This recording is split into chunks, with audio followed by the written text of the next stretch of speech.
I've never seen an Anthurium have that. It's just these little details that make the plant unique and special. This is probably the plant that has had the most prolific root growth, and I feel like it did get a little bit root bound, and that is what has caused the leaves maybe to be a little bit funky. But then again, a lot of these plants did succumb to thrips in the great thrips infestation of 2023. Well, I found one of the most aggressive pests in the animal kingdom on all of my plants, pretty much. Oh, gnats. I wish it was gnats, Daniel. So some of the leaves might look a little bit not as good due to that, and then also some more recent neglect. I don't want to spend this entire video like apologizing for the condition of my plants, because honestly they look pretty good, like all things considered. And this plant has actually been a really easy one to take care of. We were talking on Potted Together about like our favorite genuses, and Anthurium is probably my favorite genus. And something that I just love about them so much is they do so well in a closed environment. Like all of my Anthurium are in, not all of them, but the more sensitive ones are in my IKEA greenhouse cabinet. For about a month, I didn't even look at them. I didn't even touch them. And they looked great. Like they've only just now in the last couple of days started to look thirsty. So I gave them a water today. It had been a very long time since they last got watered, and they look really good. So I'm happy with like how they're growing and changing, and definitely are putting out a lot of leaves, which is really exciting. It's exciting to see leaf growth year round, which I think honestly is just a product of them being grown in the cabinet. It's just, yeah, it's a really warm, sunny, quote unquote sunny environment for them. So nothing really changes. And since it's so humid, the leaves just look really good. And yeah, I'm really happy with that plant. I will say that it is the plant that I was the most excited for in that video, but it is not the plant that is now one of my favorites. It is still up there as like a plant that I like, but it definitely lost some notoriety as we went along. And I don't know why. I guess other plants just shined a little bit more. Okay, next up we have my T-shaped plant, which is the Anthurium falcatum, which is probably my favorite plant from the haul because it lives in ambient humidity and it looks amazing. So the leaves are kind of facing strange directions because it sits on this shelf right behind me, and it has sunlight in front of it and to the side of it, so it's kind of just diagonally moving. But anyway, it kind of is just choosing its own way, but I guess if I hold it like this you can see it the best. But these leaves are just so cool, and it has continuously put out new growth. You can see there's a new leaf right here actually, and I have never had a single issue with this plant. It just grows. It doesn't expect much. It doesn't need anything from you. And yeah, it's just really pretty and unique. And this one is so cool. It has a really similar rubbery leaf consistency as the Veitchii. I'd say it's slightly thinner because it doesn't have like the ripples, but the leaves are really big, and I wasn't sure like when I took it out of the cabinet, because it did live in the cabinet initially, but it outgrew it really fast, and I ended up taking it out, and I expected that it would be okay because it is the rubbery Anthurium texture. So yeah, I think that it has been really, really fun to take care of. I really hope that someday it blooms for me.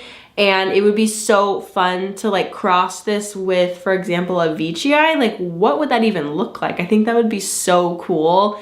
And this falcatum was actually found by Equigenera. So it is called the Anthurium falcatum equigenera or Equihanida. So that's really cool. I don't know if it's ever been crossed with a Veitchii now that I think of it. That might be a new invention, but probably not. But it's cool to think that with Anthurium, if they're blooming, you can cross-pollinate. Now you can't cross-pollinate any Anthurium with any Anthurium. They'd have to be like on the same plane. But the thought of that is just so cool that you can like make a new plant. And even if it's not like brand new to the plant world, it's new to you and probably not super accessible even if it has been made before. I don't know, I just think that's really cool, and I'm like really hoping for the day that it blooms one day, because I definitely will be taking some of its pollen and hopefully able to pollinate my Veitchii if they're compatible, because my Veitchii actually does bloom pretty frequently. Not as frequently as my Clarinervium, but it does put out a bloom or two a year. Also, root check on this one, it's not growing through, but there are definitely roots on the hole, like ready to grow through. And something that I've been thinking about with these Anthurium is experimenting with root trimming, because I don't necessarily want to put them in bigger pots because they do just grow like crazy, like in the roots department. I could probably pot this up like right now, but I might actually just root trim it. I'm gonna do some research on root trimming and make a more informed decision once I've thought more about how that would go. But I think that's gonna be the way to go, because I don't wanna have like a million huge pots of Anthurium. I would rather just sort of keep them in the size of the current pot if I can. This one is by far my favorite Anthurium in my collection. I'm gonna say that confidently because yes, it is. This is the Bassier Luxurians Cross. And this is one actually that Josh, who was working at Ecuagenera at the time, gave to me. And it was kind of, I think it was like a newer plant, a newer experimental plant. And he was like, here, just try it and see what happens. And it looks so good. It actually ended up having 2 plants in it, or maybe it had 1 plant and then it put out a baby. I honestly don't, sorry, my nose itches. I honestly don't know how exactly it shook up. I don't really know exactly how it shook up, but what I do know is that I have 2 really beautiful plants. The most recent leaf on the smaller piece is this one. You can see that it's still that really beautiful dark burgundy. And even this is the newest leaf on the bigger plant, and it still is really dark. Like, my camera doesn't really know how to pick up this leaf, but it just has the most beautiful iridescent color to it. It's just so pretty.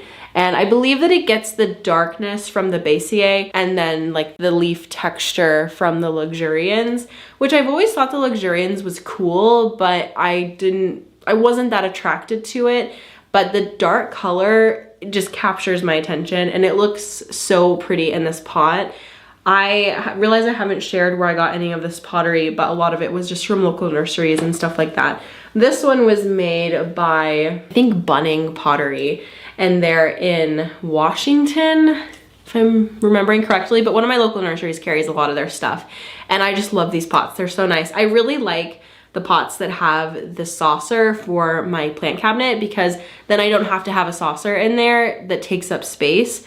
This is definitely the way to go. And as I repot plants, I want to focus on pots that have this. It has been a pretty steady grower for me, and the leaves sized up pretty quickly. As you can see, this is a lot bigger than the leaves were when I brought it home. When I brought it home, it really seemed like a plug. It just integrated so well into this pot, and it is, yeah, again, by far my favorite Anthurium that I have. And it's also extremely easy to take care of.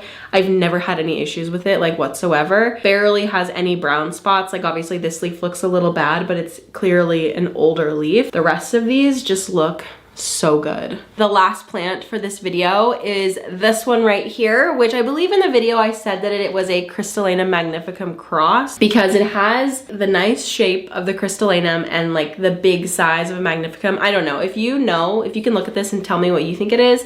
That's what I said in the video, like a couple days after I got home, or a couple days after I bought the plants. So I'm gonna trust myself then in what I said. But anyway, this plant, it doesn't have any of the original leaves anymore, but it put out this leaf, which I was like, whoa, that's huge and like so exciting. And then it put out this leaf, and it's huge, as you can see, like compared to my head. It's absolutely huge, and it hasn't put out another leaf in a long time since it did this. I think that it got really tired. But there is a, I think, don't tell me that's 2 growth points. I don't know. Are we gonna have twins? I don't know. There's something right here, and then there's something right here, like 2 pieces. I don't know what that means, but anyway, it's been great. I absolutely love this plant. It is such a showstopper. This leaf, I love the like bold veins. And you know what I love about Anthurium, especially the like velvety Anthurium, that they have the bold veins. Like, the contrast is just so beautiful and striking. It's just anywhere you are in the house, your eye will be drawn to this first. Like, it's just so beautiful.